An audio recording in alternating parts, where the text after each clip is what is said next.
துளசி செடியில் மழையின் துளியை போலவே எங்கள் விழியில் ஆனந்தத்தின் நீரமே.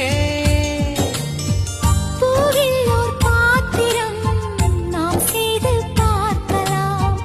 பால் சோறை போட்டு நாம் பறவைக்கும் ஊட்டலாம். குடை பிடிக்கும் தென்னை மரம் நமது குணம் சொல்லியதே. நாட்கள் யாவுமே வசந்தங்கள் வீச வாழ்ந்திருப்போமே.